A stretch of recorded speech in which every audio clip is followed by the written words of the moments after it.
CM ಅವರು ಏನಂದ್ರು sir, ಯಾವ ರೀತಿ reaction? CM ಅವರು ಪಾಪ ಹೌದಾ ಏನಿದೆಲ್ಲ ಅಂತಂದು ನಾನು ಹೇಳಿದೆ, ಸರ್ ನಮಗೂ ಅನ್ಯಾಯ ಮಾಡ್ತಾ ಇದ್ದಾನೆ ಅವ್ನಿಗೆ, ನೀವು CM ಅನ್ನೋದಕ್ಕೂ ಅವ್ನಿಗೆ ಗೌರವ ಕೊಡ್ತಾ ಇಲ್ಲ ಅಂದರೆ ನಿಮಗೂ ಏನು ಅವ್ರಿಗೆ ಮನಸ್ಸಲ್ಲಿ ಇಟ್ಕೊಂಡಿಲ್ಲ.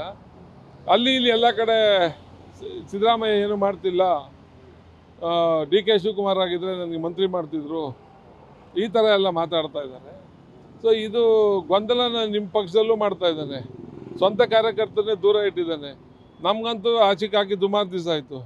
ಹೆಂಗೆ ಸರ್ ಏನು ಮಾಡೋದು ಅಂತ ನಾನು ಅವ್ರಿಗೆ ರಿಯಾಲಿಟಿನ ಅವ್ರಿಗೆ ಹೇಳಿದ್ದು ನಿಜ. ಅದು ಆಕಸ್ಮಿಕವಾಗಿ ನಡೆದ ಘಟನೆ, ನಾನೇನು ಅವ್ರಿಗೆ ಹೇಳ್ಬೇಕಂತ ಹೋಗಿದ್ದಲ್ಲ, ನಾನು ಹೋಗಿದ್ದ ಉದ್ದೇಶ ಬೇರೆ ಅಲ್ಲಿ. ಕ್ಷೇತ್ರದಲ್ಲಿ ಸಾಕಷ್ಟು ಹಿಂಸೆ ಆಗ್ತಿದೆ ಅನ್ನೋ ಅದನ್ನು ಅವ್ರ ಮನಸ್ಸಲ್ಲಿ ಅವ್ರ ಮನಸ್ಸಲ್ಲಿ ಕೇಳಿದ್ದನ್ನು ನಾನು ಹೇಳಬೇಕಾಯ್ತು, ಹೇಳಿದೆ ಅಷ್ಟೇ. ಅದು ಬಿಟ್ಟರೆ ನಾನೇನು ಹೇಳಲೇಬೇಕು ಅಂತ ಹೇಳೋಗಿ ಬೇರೆ ಸಮಯ ಇತ್ತು ಹೋಗಿ ಬರೋದಕ್ಕೆ, ನಾನು ಹೋಗಿದ್ದು ಇನ್ವಿಟೇಷನ್ ಕೊಡೋದಕ್ಕೆ. ಆಕಸ್ಮಿಕವಾಗಿ ಅವ್ರ ಮನಸ್ಸಲ್ಲಿ ಬಂದಾಗ ನಾನು ಹೇಳ್ಬೇಕು.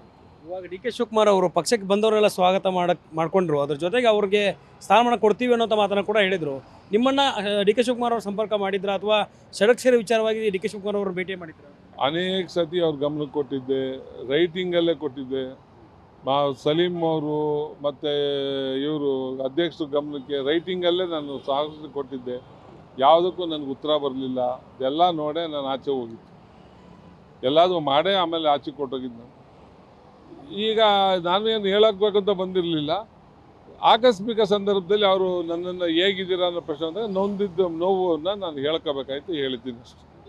ಕಾಂಗ್ರೆಸ್ನಲ್ಲಿ CM ಸಿದ್ದರಾಮಯ್ಯ ಒಂದಿಷ್ಟು ದಿನ ಕಂಟಿನ್ಯೂ ಆಗಬೇಕು ಅಂತ ಹೇಳ್ತಿದ್ದಾರೆ. ಇತ್ತ DK ಶಿವಕುಮಾರ್ CM ಆಗಬೇಕು ಅಂತ ಕನಸು ಕಾಣ್ತಿದ್ದಾರೆ.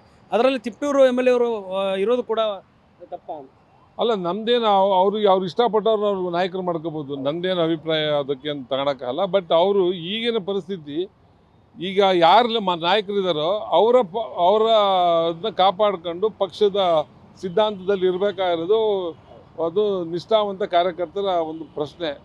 ನೀವು ಬಹಿರಂಗವಾಗಿ ಇನ್ನೊಂದು ನಾಯಕತ್ವದ ಬಗ್ಗೆ ನೀವು ಮಾತಾಡ್ತೀರಾ ಅಂದರೆ ನಿಮಗೆ ಅಲ್ಲಿ ಪಕ್ಷದಲ್ಲಿ ನಿಮಗೆ ನಿಷ್ಠೆ ಎಲ್ಲಿದೆ ಅಂತ ಪ್ರಶ್ನೆ ಐತೆ. ನೀವು ಪಕ್ಷ ಒಡೆದೋಗ್ಲಿ ಅನ್ನೋ ಪ್ರಶ್ನೆ ತಂದರೆ ತಾನೇ ಅಭಿಪ್ರಾಯ ಬರೋದು.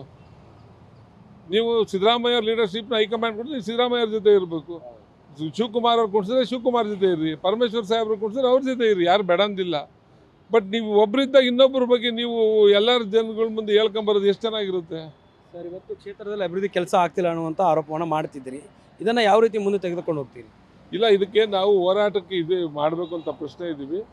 ಒಂದಷ್ಟು ದಿವಸ ನನಗೆ ಯಾರೋ ಹಿರಿಯರು ಸ್ವಲ್ಪ ತಾಳ್ಮೆ ಆಗಿರಪ್ಪ, ಈಗ ಸ್ವಲ್ಪ ವೆಯ್ಟ್ ಮಾಡು ಅಂತ ಹೇಳಿದ್ದಕ್ಕೆ ಜನರಲ್ಲೇ ಬೆಂಕಿ ಬೀಳ್ತಾ ಇದೆ, ಅದು ಬೀಳಲಿ, ಉಕ್ಲಿ ಆವಾಗ ನೀನು ಫೀಲ್ಡ್ಗಿಳಿ, ಆವಾಗ ಇನ್ನೂ ಅದಕ್ಕೆ ಶಕ್ತಿ ಜಾಸ್ತಿ ಆಗುತ್ತೆ ಅಂತ ಹೇಳಿರೋದಕ್ಕೆ ನಾನು ಕಳೆದ 3-4 ತಿಂಗಳಿಂದ ಯಾವುದೇ ವಿಚಾರಕ್ಕೂ ಹೋಗಿಲ್ಲ, ನನ್ನ ಪಾಡಿ ನಾನು ಇದ್ದೀನಿ.